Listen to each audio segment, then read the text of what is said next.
नमस्कार, आगे का एजेंडा के साथ एबीपी न्यूज पर हाजिर हूं मैं रोमाना इसार खान। संसद की सुरक्षा में सेंध को लेकर एक नया खुलासा, बड़ा खुलासा जो सामने आया है, सबसे पहले उसी के बारे में आपको जानकारी देते हैं। ये जो सभी आरोपी हैं, ये एक सोशल मीडिया पेज से जुड़े हुए थे। 1.5 साल पहले मैसूर में इन सभी आरोपियों की मुलाकात हुई थी। 9 महीने पहले इन आरोपियों ने संसद में घुसपैठ की साजिश रची थी। 1.5 साल पहले मैसूर में मुलाकात की थी इन सभी आरोपियों ने, और इसके बाद 9 महीने पहले साजिश रच ली थी संसद में घुसपैठ की। मार्च में संसद भवन की रेकी भी इन आरोपियों की तरफ से की गई थी। तो संसद की सुरक्षा में चूक, उसी को लेकर यह बड़ी खबर। 10 दिसंबर को सभी आरोपी दिल्ली पहुंचे थे। गुरुग्राम में विक्की के घर पर आकर रुके थे। अमोल शिंदे जो है वो ये कलर वाला जो स्प्रे है, ये स्मोक बॉम्ब जो है वो लेकर आया था। तो संसद की सुरक्षा में सेंध को लेकर ये बड़ा खुलासा। और कल सुबह इंडिया गेट पर ये सभी आरोपी पहले एक साथ जुटे। अमोल ने आरोपियों को ये स्मोक बम थमाए। 12 बजे संसद में दाखिल हो गए थे ये आरोपी, और सभी आरोपी सिग्नल ऐप से भी जुड़े हुए थे। मैं जल्दी से आपका परिचय करा देती हूँ। इस वक्त हमारे साथ हमारे तमाम सहयोगी इसी बड़ी खबर को लेकर हर जानकारी आप तक पहुंचाने के लिए जो मुस्तैद है। आप देख रहे हैं संसद भवन के बाहर से अभिषेक उपाध्याय हमारे साथ मौजूद हैं। दिल्ली पुलिस की स्पेशल सेल के ऑफिस के बाहर से वरुण जैन, लखनऊ में आरोपी सागर के घर से संजय त्रिपाठी जुड़ गए हैं।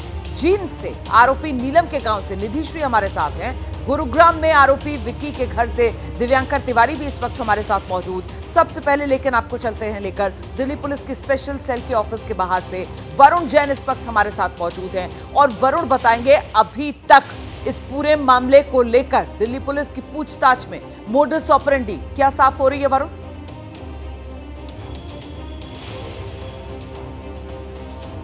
देखिए, बिल्कुल दिल्ली पुलिस की स्पेशल सेल लगातार जो चारों आरोपी हैं उनसे पूछताछ कर रही है। अब तक की जांच में ये बात साफ हो चुका है कि ये चारों आपस में एक दूसरे को जानते थे। करीब 1.5 साल पहले इनकी चारों की मैसूर के अंदर भी मुलाकात हुई थी, और 9 महीने पहले ही इन्होंने ये पूरी की पूरी प्लानिंग रची थी जब चंडीगढ़ में इनकी एक बार फिर से मुलाकात हुई थी। Bhagat Singh fan club page से जुड़े हुए थे, और इसी मंशा से इन्होंने यहाँ पर पार्लियामेंट के पास पहुँचे थे कि ये जो कैंडल स्मोक है उसको जला सके और हंगामा कर सके।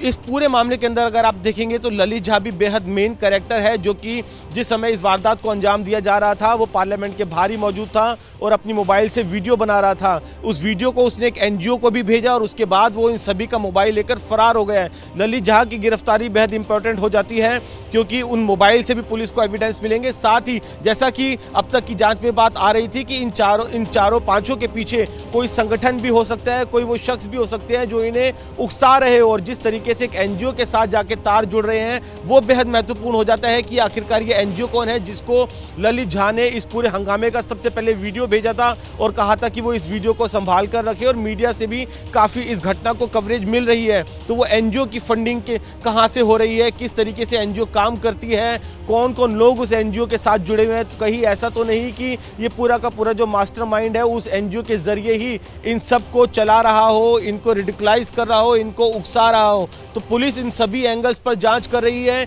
इन जो गिरफ्तार चारों आरोपी है इनको आज पटियाला हाउस कोर्ट पे पेश करके पुलिस रिमांड पर लेगी। वही पुलिस की जो 2 टीमें हैं वो ललित झा के लिए जो निमराना की उसकी लोकेशन मिली है गाँव की, वहां पर छापेमारी कर रही है, और जब उसकी भी गिरफ्तारी होगी, आमने सामने बैठा के पूछताछ की जाएगी, तो फिर आगे इनका कनेक्शन एस्टेब्लिश होगा कि आखिरकार कौन था इनके पीछे मास्टरमाइंड जो इन्हें उकसा रहा था या फिर इन्हें रिडिकुलाइज कर रहा था। बड़ी जानकारी वरुण जैन दे रहे हैं। अब सुई जो है जांच की वो आकर टिक गई है एक एनजीओ पर, और आखिरकार वो एनजीओ, उस एनजीओ के पीछे चेहरा कौन, मोहरा किसके, ये सभी आरोपी जो इस वक्त 5 पुलिस की गिरफ्त में हैं। और इस बीच देखिए संसद की सुरक्षा में जो चूक हुई है, इससे जुड़ी बड़ी खबर यह भी आ रही है कि आरोपियों पर यूएपीए लगा दिया गया है। गिरफ्तार आरोपियों की आज कोर्ट में पेशी की जाएगी। Delhi police Patiala house court में इन आरोपियों को पेश करेगी। दोपहर 2 बजे पेश किया जाएगा आरोपियों को, सूत्रीय जानकारी दे रहे हैं, और कोर्ट से आरोपियों की रिमांड मांगेगी दिल्ली पुलिस। ये इस वक्त की बड़ी खबर है। हम सीधे आपको लेकर चलते हैं। मेरे साथ मेरे सहयोगी अभिषेक उपाध्याय इस वक्त मौजूद हैं। अभिषेक, इस पूरी गुत्थी को सुलझाने के लिए दिल्ली पुलिस की तैयारी रिमांड पर लेने की इन आरोपियों को? रोमाना रिमांड पे लेने की बिल्कुल है और रिमांड पे लेकर के इसके तार खंगाले जाएंगे। देखिए, एक जो सबसे अहम बात सामने आ रही है कि रेकी की गई थी, जो सोर्सेज बता रहे हैं। और एक बात और रोमाना है जिसकी जांच की जा रही है कि रेकी करने के लिए क्या ये लोग इसके पहले भी पार्लियामेंट के अंदर घुसे थे, और अगर घुसे थे तो वो किसका पास था, इसके लिए भी जांच पड़ताल की जा रही है। क्योंकि जो मॉडस ऑपरेंडी लग रही है उसके मुताबिक पार्लियामेंट के अंदर से लेकर के बाहर तक का पूरा जो लोकेशन है और जिस तरह से एक्ट करना है, ये सब वेल कोऑर्डिनेटेड था। तो इसकी पहले से रेकी थी। तो इस एंगल पर खास तौर पर जांच की जा रही है। और एक बात और मैं आपको बताऊं रोमाना, जो गुरपतवंत सिंह पन्नू जैसे आतंकियों ने जिस बात की धमकी दी थी और जिस तारीख का जिक्र किया था, उसके क्या लिंक हो सकते हैं, उसको भी खंगाला जा रहा है। और एक जो अभी वरुण एनजीओ की बात कर रहे थे कि एनजीओ का फ्रंट सामने रख करके बैकग्राउंड में कौन सी सबवर्जिव एक्टिविटी चल रही थी, उसकी भी छानबीन की जा रही है। रोमाना, तो ये बड़ी खबर इस वक्त की आपको बता दें, दिल्ली पुलिस की तैयारी रिमांड पर लेकर इस पूरी की पूरी गुत्थी को सुलझाने की, इस षड्यंत्र के तह तक पहुंचने की। और इस बीच अगली बड़ी खबर यह मिल रही है कि संसद की सुरक्षा में ये जो चूक का मामला है, इस मामले में जो छठा आरोपी है जिसका नाम ललित झा है, उसकी तलाश जारी है। छठे आरोपी ललित झा की तलाश इस वक्त जारी है। और ये जो छठा आरोपी है ललित झा, जिसे तलाश कर रही है पुलिस, स्मोक कैंडल अटैक के दौरान यही वो शख्स जो वीडियो बना रहा था। ललित ने एक एनजीओ उसी को ये वीडियो भेजा। तो ललित ने एनजीओ पार्टनर को वीडियो भेजा था। 6 में से 4 आरोपी गिरफ्तार हो चुके हैं। एक आरोपी पुलिस की हिरासत में है और एक ये ललित झा जो अभी फरार चल रहा है। और इस बीच एक और बड़ी खबर आपको बता देते हैं। सुरक्षा में सेंध के आरोपी सागर शर्मा को लेकर नया खुलासा हुआ है। सागर ने 2 फेसबुक अकाउंट बना रखे थे। सागर भारत नाम से पोस्ट भी करता था। तो ये सागर शर्मा को लेकर बड़ा खुलासा। सागर ने 2 फेसबुक अकाउंट बनाए हुए थे। भारत नाम से पोस्ट किया करता था सागर। और इस वक्त लखनऊ सागर के घर के बाहर से हमारे साथ जुड़े हमारे सहयोगी संजय त्रिपाठी। जरा जानते हैं संजय से, परिवार वाले बात कर रहे हैं क्या? कैमरे पर ना सही, बिना कैमरे के अगर ऑफ द रिकॉर्ड बात कर रहे हैं तो कुछ जानकारी मिल पा रही है आस पड़ोस के लोगों से? किस तरीके का किरदार ये सागर का, संजय? रोमाना, कल के घटनाक्रम के बाद से पुलिस लगातार इनके परिवार से पूछताछ कर रही थी और अभी सुबह का वक्त है। मैं तस्वीर दिखाता हूं कि यहाँ जो इनका घर है यही सागर शर्मा का मकान है और आप देख सकते हैं इस पर जो है ताला बंद है। ऐसी जानकारी मिल रही है कि एजेंसियां पूरे परिवार के लोगों से लगातार पूछताछ कर रही हैं किसी गोपनीय स्थान पर। आस पड़ोस के लोग जो जानकारी दे रहे हैं उनका ये कहना है कि बहुत ही सामान्य परिवार है।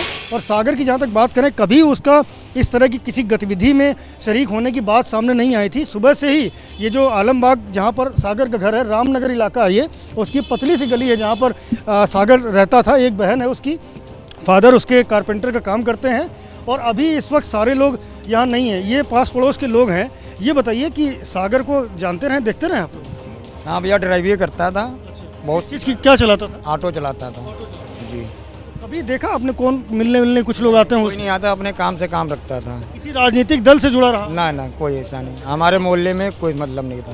मोहल्ले में कोई दोस्त उसके कौन थे? बस दोस्त वगैरह थे, अपने खाना पीना घूमते रहते थे, बस अपने टाइम से गाड़ी चलाना, अपने घर आता था। घटना हुई है जिस तरह से उसने संसद भवन में किया है जाकर के, इसको सोचते हैं तो क्या लगता है ये वही लड़का है? लड़का तो वही है, मतलब इसके नीचे राजनीति क्या है वो तो भगवान ही जान सकता है, या तो वो जान सकता है, बाकी कोई मतलब नहीं। आस पड़ोस के लोग, मोहल्ले के लोग भी बड़ा हतप्रभ है रोमाना, और इनको ये समझ नहीं आ रहा कि एक साधारण सा लड़का इस तरह की हरकत कैसे कर सकता है। बहरहाल परिवार के लोग एजेंसियों की राडार पर हैं, उनसे लगातार पूछताछ की जा रही है। और विक्की शर्मा नाम का जो शख्स जिसके गुड़गांव वाले घर पर ये सागर शर्मा रुका था जाकर के, उसके बारे में पड़ताल की जा रही है कि आखिरकार विक्की और दूसरे जो अन्य आरोपी हैं उससे सागर के तार जुड़े थे तो किस तरह से जुड़े थे? ये सारे वो सवाल हैं जिनके जवाब चाहिए जांच एजेंसियों को, तभी ये गुत्थी सुलझेगी। और मुझे निधि नजर आ रही है। निधि जो है वो नीलम के घर पर जींद में मौजूद है। और निधि, क्या आपके साथ नीलम के परिवार के लोग मौजूद हैं या आस पड़ोस के लोग मौजूद हैं? जरा बातचीत कीजिए इनसे। रोमाना, मैं इस वक्त नीलम की मां के साथ हूं और इनका नाम सरस्वती है। और जब से जिस बीच आप लगातार बाकी साथियों से बात कर रही थी, हमारे ये इनकी आंखों से आंसू थमने का नाम नहीं ले रहे। इसकी वजह ये है, वजह जान लेते हैं इन्हीं से, मुझे लगता है बेहतर रहेगा। मुझे ये बताएं आप कि नीलम कब से यहाँ नहीं रहती है? 4-5 महीने हो गए जी, यहाँ नहीं रह थी वह। कल जो हुआ संसद भवन के बाहर जो नीलम ने किया वो आपको पता है, जानकारी? जी नहीं, कोई बेरा नहीं हमने। आपको कुछ किसी ने तो बताया होगा, टीवी देखा होगा, कहीं से जानकारी आई हो? टीवी देखा है, मेरा लड़का ने खोले आई नाटक नूटक लाने के खातर, जब नीलम आई हमने जो बेरा पटा, हमने कोई बेरा नहीं था किसी ने। आपको पता है कि नीलम को पुलिस ने गिरफ्तार कर लिया है, जो कार्रवाई? हाँ, हमने उसमें देखा है टीवी में, पुलिस गिरफ्तार कर रही है, एक लड़का ने गिरफ्तार करके आगे ला रही है, फिर उसने गिरफ्तार कराया गया नीलम को ले। आप माँ हैं, आपको अफसोस हो रहा है नीलम ने जो कल किया, क्यों किया? भी अफसोस मने ऐसा नहीं हो रहा, जो सही किया है, जो नीलम ने किया है अपने अशाब्त। तो ये एक बड़ी बात मैं बता रही हूँ कि माँ को लगता है कि जो भी नीलम ने किया वो सही किया, लेकिन क्यों किया? उसने न्यू किया भी, बेरोजगार थी वह, भटकती फिरे थी। बहुत बच्चे ऐसे हैं भी भटकते फिरे हैं जो रोजगार नहीं मिला, और उसने किसी महत्वता नहीं किया, किसी की जान लेना हमला नहीं किया भी, उसने अपने बेरोजगारी का शाब्त कदम उठाया है, और कोई लाडू ले देने नहीं इसमें। लगता है अम्मा कि संसद भवन के बाहर हल्ला करने से, कलर स्मोक डालने से उनको रोजगार मिल जाता या उनको न्याय मिल जाता? भी कि मैं तो सरकार ने न्याय दिलाना चाहिए भी, इतना मजबूर बना रखे है बच्चे। मुझे ये बताइए कि आपसे आखिरी बात नीलम की कब हुई थी? मैं तो बीमार थी जी, एडमिट थी, मैं तो कल ले आए हैं, मेरा लड़का भी नहीं था यहाँ। हम तो आए यहाँ सांझ वो टेलीविजन खोले जिद बेरा पटा है भी। उसकी बात हुई है तकरीबन 11 बजे, उस टाइम मेरा ग्लूकोज चलन लग रही थी। नहीं बोली भी माँ ने अच्छी तरह भाई दुआई दुआ लिए, मेरा हार्ट की शिकायत सी है जी, प्रॉब्लम बड़ी है। फिर नहीं बोला बे सीसी चढ़ा है और सारा। मुझे ये बताइए कि क्या परिवार की तरफ से कोशिश की जा रही है, क्या आप चाहती हैं कि नीलम बाहर निकल जाए और माफ़ी मांग ले? भी कोशिश तो यह है भी, उसने रोजगार दे दे और माफ़ी मांग लेंगे हम। कोई दबेश नहीं है हमारा किसी चीज़ से भी। हम एन तो कोई राजनीति वाला चक्कर था मेरी लड़की का, एन कोई राजनीति में तो जोड़ी गई वहाँ। फिर राजनीति में जोड़ी गई तो सारी वीडियो क्यों नहीं दिखाई, एक लाइन क्यों दिखाते हैं? जो ये कह तो दिया भी कांग्रेस के वोट मांग रही है, उस तरह दिखाया है टेलीविजन में, और तो फिर एक लाइन थोड़ी सी दिखाकर वह बंद क्यों की गई?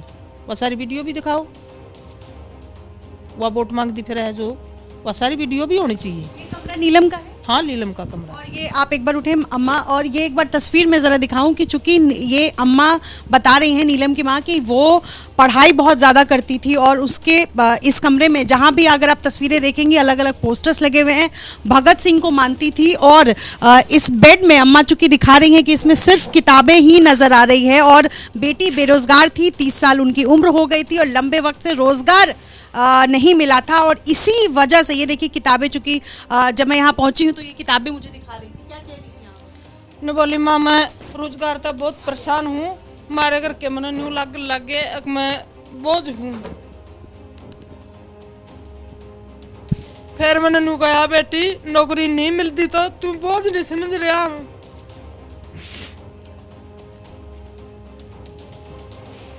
नौकरी तो बहुत परेशान थी अपने लिए, वानू भी कहती थी एक बारी मामा मर जू।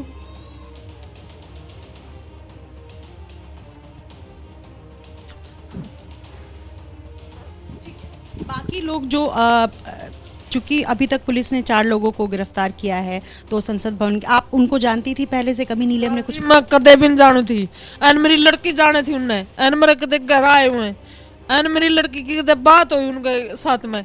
किस तरह दोस्ती हुई, कैसे वो उसी दिन पहुंची? और उसे दिन पहुंची है जी, कह नीलम ने बेरा, कह मालिक ने बेरा, हमारे घर कोई बात नहीं चल रही है ना, उसे कदे चलाई। नीलम यहाँ बच्चों को पढ़ाती थी? हाँ, नीलम की लाइब्रेरी चल रहा, उसका नाम था फरी में पढ़ते हैं बच्चे, फरी में पढ़ाया कर दी। वह पहले गांव में थी, फिर बड़ा गांव में, परले वाले गांव में उसका मेडकर का बोर्ड भी लग गया है, उसकी नाम था उसका आगे बोर्ड नीलम का भी लग रहा है। फरी में बच्चे पढ़े हुए हैं, उसकी लाइब्रेरी है। हिसार में रह रही थी वो, वहाँ पर आप कभी गई हैं? कभी पूछताछ, कभी उनके दोस्तों को जानने की कोशिश की क्या करती है? भी हम तो एक आधी बारी गए यहाँ तो हमने तो हॉस्टल में पाई है पढ़ दी, हमने कोई ताल्लुकात नहीं था हमारा उससे। नौकरी तो लेकर तो बस यह एक आ कर दीवा माँ मन न्यूज लगन लग गया ही पे, मैं पीछे ले हूँ पैसे दे हुए हैं मेरे पापा जी मेरे भाई जी, मन नौकरी नहीं मिल रही, मैं बोझ लगने लग गई, मन अपना दिमाग सोचू हूँ मैं। संसद के बाहर जो किया नीलम ने वो क्या शॉर्टकट तरीका है नौकरी पाने का? बे इब सरकार आवाज नहीं सुन रही तो आवाज तो सुनानी सरकार ने जरूरी है, भी बच्चा की आवाज सुनो, कोई रोजगार भी दो। बिल्कुल, तो ये आरोपी नीलम की मां को आप सुन रहे थे। नीलम की मां खुलकर अपनी बेटी का समर्थन करती हुई, सपोर्ट करती हुई, और उनकी तरफ से एक बात जो बार बार दोहराई जा रही है वो ये कि नीलम बेरोजगार थी, नीलम को नौकरी नहीं मिल रही थी, नीलम की उम्र बढ़ रही थी और बार बार नीलम को इस बात का एहसास होता था कि वो अपने परिवार के लिए बोझ बन गई है। इसी मानसिक दबाव को नीलम झेल रही थी। लेकिन ये जो घटना हुई है, संसद की सुरक्षा में जो चूक का मामला सामने आया है, इसके बाद सवाल कई बड़े खड़े हो गए हैं कि आखिरकार अगर जिस तरीके से नीलम का परिवार सामने आ रहा है, कहा जा रहा है कि साहब बेरोजगार लड़की थी, उसके पास और कोई रास्ता नहीं बचा, तो कौन है वो लोग जो इस तरीके के जो युवा हैं उनका इस्तेमाल करके अपना मकसद साधने में जुटे हुए हैं और लोकतंत्र के मंदिर पर इस तरीके से हमला हो जाता है। इस वक्त की बड़ी खबर आपको बता देते हैं। संसद की सुरक्षा में चूक का जो बड़ा मामला सामने आया है, उसी को लेकर अब विपक्षी गठबंधन इंडिया गठबंधन उसकी एक बड़ी बैठक, इसी बैठक को लेकर जानकारी ये मिल रही है कि संसद भवन में इंडिया गठबंधन की ये बड़ी बैठक हो रही है। तो विपक्षी गठबंधन इंडिया गठबंधन मंथन कर रहा है, बैठक चल रही है और इस बैठक में तय किया जाएगा कि आगे विपक्ष की रणनीति क्या रहेगी। संसद की सुरक्षा में ये जो चूक का मामला सामने आया है, इसको लेकर कल से ही लगातार बयान इंडिया गठबंधन के नेताओं के सामने आने लगे थे, जिसमें उनकी तरफ से मांग गृहमंत्री अमित शाह के बयान की संसद के दोनों सदनों में की जा रही थी, जिसमें यह कहा जा रहा था कि राष्ट्रपति से मिलने का समय मांगेंगे वो। तो विपक्षी सांसदों ने कार्यस्थगन का नोटिस दे दिया है, ये जानकारी सामने आई है। संसद में गृहमंत्री के बयान की मांग विपक्ष की तरफ से की जा रही है, ये इस वक्त की बड़ी खबर।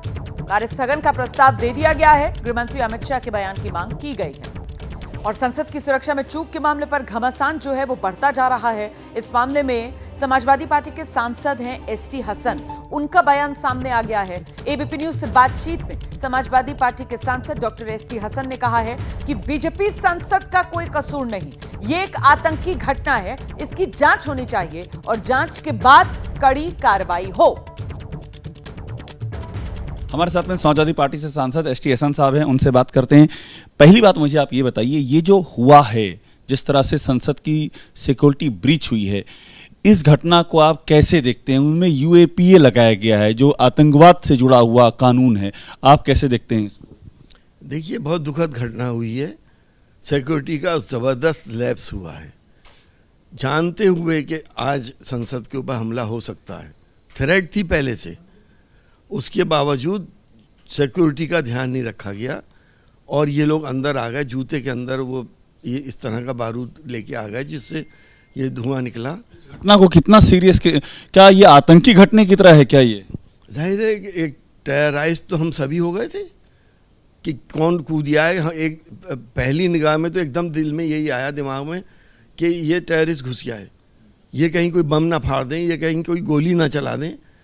तो ये इस सर्वोच्च पंचायत के अंदर इस तरह से कूद के आना, टेरराइज करना, ये तो टेररिस्ट ही कर सकते हैं और कौन करेगा। तो आप मानते हैं इसे आतंकी घटना मानते हैं आप? मैं तो यही मानता हूँ कि इसको आतंकी घटना के हिसाब से लेना चाहिए और इसकी सघन जांच हो और ये भी देखना चाहिए कि इसका कोई कनेक्शन खालिस्तानी मूवमेंट से तो नहीं है जो उसने पन्नू ने थ्रेट करी थी, और जो धुआं निकाला है इन्होंने वो भी पीले रंग का था। अच्छा, मुझे एक बात और बता दीजिए आप कि ये जो बीजेपी के सांसद जिनके पास पर आए थे, आप भी सांसद हैं, आप लोग भी पास जारी करते हैं, ये बीजेपी के सांसद के रोल के बारे में क्या कहेंगे? उनका कसूर मानते हैं आप? देखिए, हम लोगों के पास बहुत बड़ा क्षेत्र होता है, 20-22 लाख वोटर होते हैं, कोई भी आता है, एक एक को तो हम पर्सनली नहीं जान सकते। आते हैं कि साहब हमें पार्लियामेंट देखनी है, हमें दिखवा दिए, हम साइन करके दे देते हैं। ये जिम्मेदारी तो सिक्योरिटी की थी कि वो देखते कि इसके पास कोई ऐसी वैसी चीज़ तो नहीं है। सांसद का इसमें क्या कसूर है? सांसद तो आप अपने क्षेत्र के लोगों को नाराज तो नहीं कर सकता, जो आ रहा है उसको दिखवा दे। मतलब सांसद का कसूर नहीं मानते हैं? नहीं, सांसद का कोई कसूर नहीं। तो समाजवादी पार्टी के सांसद एसटी हसन को आप सुन रहे थे, जिनकी तरफ से कहा जा रहा है कि साहब सांसद का इसमें कोई कसूर नहीं है, सांसद को सवालों में घेरना बेमानी हो जाता है। और सांसद यहां पर बीजेपी के हैं, मैसूर के सांसद प्रताप सिम्हा, जिनकी तरफ से पास जारी किया गया था, जो पास दिखाकर इन आरोपियों ने एंट्री ली संसद में और ये पहुंचे दर्शक दीर्घा तक, जहां से इन्होंने छलांग लगाई लोकसभा में, वहां जहां सांसद बैठे हुए थे, और फिर वहां लोकसभा में जाकर वो पीले रंग का धुआं छोड़ा। मैं आपको सीधे लेकर चलती हूं, हमारे साथ हमारे सहयोगी अभिषेक उपाध्याय इस वक्त मौजूद हैं। और अभिषेक उपाध्याय, आप देख रहे थे अभी डॉक्टर एसटी हसन से बात कर रहे थे, लेकिन अभिषेक इससे आगे बढ़कर मैं आपसे जानना चाहती हूं कि ये जो इंडिया गठबंधन वाली बैठक चल रही है, अब इसमें आगे के लिए इस पूरे मुद्दे को लेकर रणनीति किस रूप से बनाई गई है? क्योंकि कल तक जो बात की जा रही थी कि राष्ट्रपति से मिलने का समय मांगेंगे और गृहमंत्री अमित शाह दोनों सदनों में बयान दें, इसी मांग पर आज विपक्ष जमा हुआ है।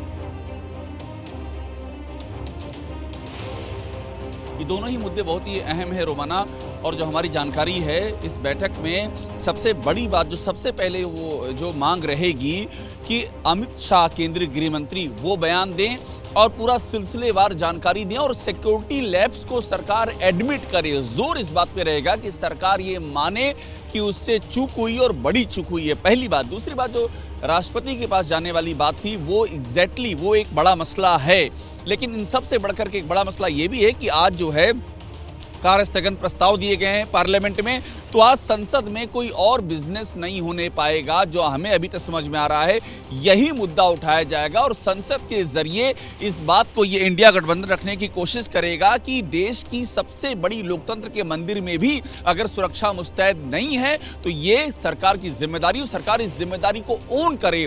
वो ये चाहेंगे कि सरकार या तो गृहमंत्री अमित शाह या फिर कोई और जिम्मेदार मंत्री आकर के इस बात को माने कि ये चूक हुई है और इस मुद्दे पर गवर्नमेंट को घेरने की पूरी व्यू रचना इस मीटिंग में तैयार की जा रही है। जी नहीं तो इसको लेकर सूत्र क्या जानकारी दे रहे हैं, सरकार की तरफ से क्या तैयारी है? देखिए, हमारी जो जानकारी कहती है कि ऑलरेडी चूंकि 2 लेयर पे जांच चल रही है, गृह मंत्रालय ने जो डीजी सीआईएसएफ हैं उनके अगुवाई में एक पूरी जांच दस्ता गठित कर रखा है। जो इस सुरक्षा का इशू है, दिल्ली पुलिस की स्पेशल से अलग से जांच कर रही है और एनआईए जैसी एजेंसियां भी इन्वॉल्व हैं, चूंकि मामला यूएपीए भी लग गया है, आपको जानकारी है रोमाना। तो ये अलग अलग स्तर पे जांच चल रही है। मुझे ये लगता है, हमारी जानकारी कहती है कि सरकार की ओर से जांच का एक ब्यौरा दिया जा सकता है। उसके लिए एक पूरी खांचा तैयार किया गया है। होम मिनिस्ट्री के जो अधिकारी हैं वो तमाम एजेंसियों के संपर्क में भी हैं और ये मुमकिन है कि सरकार की ओर से एक अभी तक की जांच का पूरा ब्यौरा रखा जाए और जो तस्वीर है उस तस्वीर को सामने रखा जाए। जी, आप रहिए मेरे साथ अभिषेक उपाध्याय, मैं लौटूंगी आपके पास। बड़ी जानकारी यहां पर अभिषेक की तरफ से दी जा रही है कि साहब विपक्ष ने मन बना लिया है, विपक्ष इस पूरे मामले को लेकर सरकार की घेराबंदी करने की तैयारी कर चुका है और इसी को लेकर विपक्ष की मांग कि गृहमंत्री अमित शाह की तरफ से संसद की सुरक्षा में ये जो सेंध का मामला कल हुआ है इसको लेकर बयान दें और सरकार जिम्मेदारी ले, सरकार माने इस बात को कि सुरक्षा में चूक हुई है। ये विपक्ष की तैयारी है। अब देखना होगा कि सत्ता पक्ष की तरफ से विपक्ष की इस घेराबंदी का किस रूप में जवाब दिया जाता है। इस सब के बीच संसद की सुरक्षा में सेंध पर बयानबाजी लगातार जारी है। शिवसेना सांसद हैं संजय राउत, उनकी तरफ से बयान सामने आया है। सरकार मुंह बंद करके बैठी है, ये कह रहे हैं संजय राउत। ये आतंकवादी नहीं, ये देश के बेरोजगार लड़के हैं, इस देश का युवा निराश है। संजय राउत का सीधा निशाना सरकार पर, सुनिए। को कहा गया था ये नया सदन बना है ये कि फुल प्रूफ सिक्योरिटी अरेंजमेंट है, परिंदा भी अंदर नहीं घुस सकता। 2-4 लड़के घुस गए, मैं उनको टेररिस्ट नहीं कहूँगा, लेकिन अपने मार्ग से भूले भटके हुए लड़के हैं, इस देश के नागरिक है, बच्चे हैं, बेरोजगार है, महंगाई बेरोजगारी के बारे में नारे देते हुए अंदर चले गए। मुझे लगता है ये ठीक नहीं है। इस देश के युवाओं की दिशा बदल रही है, वो निराश है, विफलता से निराश है, उसके लिए सरकार जिम्मेदार है। प्रधानमंत्री से गृह मंत्री तक, संरक्षण रक्षा मंत्री तक, पूरी सरकार सभी राज्यों में शपथ ग्रहण समारोह में बिजी है। और देखिए, संसद की सुरक्षा में इस सेंधमारी को लेकर सियासी बयानबाजी आरजेडी नेता शिवानंद तिवारी की तरफ से भी बात सामने रखी गई है। एबीपी न्यूज से बातचीत में शिवानंद तिवारी कह रहे हैं, संसद की सुरक्षा में सेंधमारी करने वाले देशद्रोही नहीं हैं। आरोपियों पर कानूनी कार्रवाई हो, लेकिन यूएपीए लगाना गलत है। सुनिए। बाहर और भीतर दोनों जगह जो विरोध हुआ, संसद के अंदर कूदे लोग, उन लोगों ने भी उसी तरह के उपकरण का इस्तेमाल किया जिससे पीला धुआं निकलता है, या संसद के परिसर के बाहर परिवहन भवन के सामने जो एक लड़के और लड़की ने जो प्रदर्शन किया उसमें भी उसी तरीके का इस्तेमाल किया। उस लड़की का जो भाषण है या लड़कों के परिवार के लोगों का जो कहना है कि इनके पास कोई काम नहीं था, बेरोजगार लोग हैं, बहुत ही फ्रस्ट्रेशन में जो है इनकी ज़िंदगी गुजर रही है। ईपीओ वगैरह लगाने की बात तो बिल्कुल बकवास है। ये कोई देशद्रोही लोग नहीं है और इस सरकार की आदत हो गई है बात बात में ईपीओ लगाने के लिए। ये एक तरह का विरोध है, जो देश की हालत है उसके खिलाफ जो है विद्रोही लोगों ने किया है। ये कोई माने देश विरोधी नहीं है और ऐसा नहीं है कि देश को नुकसान पहुंचाने के लिए इन लोगों ने किया है। तो लोकतंत्र के मंदिर संसद की सुरक्षा में चूक का मामला, और इसी को लेकर एबीपी न्यूज पर लगातार जारी है बड़ी कवरेज। और बड़ा सवाल जो हम पूछ रहे हैं वो ये कि आखिरकार ये चूक हुई कैसे, इसकी जांच चल रही है। और इस बीच एक नया खुलासा, लोकसभा में कल जब ये दो आरोपी दर्शक दीर्घा से नीचे उस जगह पर कूदे जहां सांसद बैठते हैं, उस वक्त सीआरपीएफ के 30 कमांडोज की मौजूदगी थी, लेकिन कोई कदम नहीं उठाया गया। नतीजा ये कि आरोपियों को सांसदों ने ही घेरा, जैसे कि तस्वीरों में भी आप देख रहे हैं। सूत्रों के हवाले से जानकारी ये भी आ रही है कि 119 सुरक्षा कर्मियों की अभी कमी है। हम सीधे आपको लेकर चलते हैं, मेरे साथ मेरे सहयोगी आशीष सिंह इस वक्त मौजूद हैं। आशीष, ये सिक्योरिटी पर्सनल्स को लेकर वहां पर वैकेंसी, ये वो मुद्दा है जो कल विपक्ष की तरफ से भी उठा दिया गया था और अब संख्या भी सामने आ गई है। 119 सुरक्षाकर्मी जिनकी अभी कमी है, जो खाली पद हैं वहां पर भरे जाने चाहिए। जी हाँ, बिल्कुल। देखिए, security breach of highest order है और इसी वजह से तमाम सांसदों ने भी इस इशू को उठाया था। Parliament security services PSS dedicated parliament को सिक्योर करने के लिए एक अलग से सिक्योरिटी फोर्स है। इसमें हमें जो सोर्सेज से जानकारी है, करीब 119-120 पर्सनल्स की कमी है। बाकायदा इनकी रिक्त पदों को भर्ती करने की जरूरत थी, जिसको समय रहते नहीं किया गया। तो ये एक बड़ा लैप्स है जो हमें जानकारी मिल रही है। इसके अलावा आप ठीक कह रही थी, सोर्सेज बताते हैं कि कल विजिटर्स गैलरी में करीबन 30 के करीब सीआरपीएफ के स्पेशली ट्रेंड कमांडोज, जिनको पार्लियामेंट ड्यूटी ग्रुप पीडीजी कहा जाता है, ये सभी लोग तैनात थे और इनसे ऐसा माना जा रहा है कि जो जरूरी कदम इन्हें उठाने थे इन्होंने नहीं उठाए। अगर 12 से 14 फीट का करीब ऊंचाई मुझे बताई गई है, जो कि नई संसद में गैलरी और नीचे जहां तमाम सांसद बैठते हैं उसके बीच में है। अगर ये दो लोग कूद सकते थे तो क्यों नहीं इन पर्सनल्स ने कूद करके सांसदों को बचाने की कोशिश की। तो ये एक बड़ा लैप सामने आया। इसके अलावा मैं एक और जानकारी दे दूं, पार्लियामेंट में पद होता है जॉइंट सेक्रेटरी सिक्योरिटी, वो भी करीबन 1.5 महीने से खाली पड़ा है। पिछली बार जो अधिकारी थे वो उनको बार बार एक्सटेंशंस दिए जा रहे थे और अब तक नए जॉइंट सेक्रेटरी सिक्योरिटी की नियुक्ति भी नहीं हुई है मिनिस्ट्री ऑफ होम अफेयर्स की तरफ से, जो कि एक सीनियर आईपीएस ऑफिसर होते हैं। ये तमाम खामियां हैं जो जानकारी में अब खुल करके सामने आ रही है। बहुत शुक्रिया आपका इस तमाम जानकारी के लिए आशीष सिंह। अगली बड़ी खबर का रुख करेंगे। देखिए, गृह राज्य मंत्री हैं निशित प्रामाणिक, उनकी तरफ से बयान सामने आया है। निशित प्रामाणिक का कहना है कि संसद भवन पूरी तरह सुरक्षित है, सुरक्षा में सेंध की जांच चल रही है। इस घटना को विरोधी ज्यादा तूल दे रहे हैं, ये कहना है निशित प्रामाणिक का। तो ये इस वक्त की बड़ी खबर आपको बता दें, गृह राज्य मंत्री निशित प्रामाणिक का ये बयान सामने आया है। वो कह रहे हैं कि साहब, जो सुरक्षा में चूक का मामला है उस घटना की जांच चल रही है, संसद पूरी तरीके से सुरक्षित है और ये जबरदस्ती तूल दी जा रही है इस पूरे मामले को विरोधियों की तरफ से।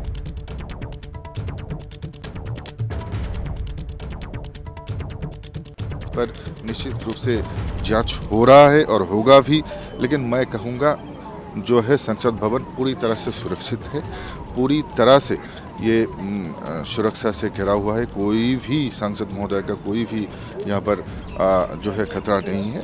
और जो है कुछ विरोधी ऐसा है जो इस घटना को बड़ा करके दिखाने का प्रयास कर रहे हैं। ये जो बयान है वो बेमानी नजर आता है, और वो बेमानी इस वजह से नजर आता है क्योंकि ये इतनी सुरक्षित संसद और इसके भीतर लोग घुस जाते हैं, दर्शक दीर्घा से नीचे वहां कूद जाते हैं जहां माननीय सांसद बैठे हुए हैं, और वहां पहुंचकर बाकायदा स्मोक बम चला देते हैं, और मंत्री जी कह रहे हैं कि संसद भवन सुरक्षित है। खैर, आगे बढ़ेंगे हम। संसद की सुरक्षा में सेंध को लेकर एक और बड़ी जानकारी इस वक्त ये मिल रही है कि संसद में अब सुरक्षा बढ़ाई गई है। ये इस वक्त की बड़ी खबर है। मकर द्वार से सिर्फ सांसदों को ही एंट्री दी जाएगी। संसद में जाने वालों को अंदर भीतर भेजने से पहले चेकिंग और कड़ी कर दी गई है। बाकायदा जूते उतरवाकर अब तलाशी ली जा रही है। इससे पहले यह होता था कि जूतों की चेकिंग नहीं होती थी, लेकिन अब कल की घटना के बाद आज बड़ा अपडेट यह है कि अंदर जाने वालों के जूते भी उतरवाए जा रहे हैं और जूते उतरवाकर उनकी चेकिंग की जा रही है। मकर गेट से सिर्फ सांसदों को ही आज एंट्री दी जा रही है।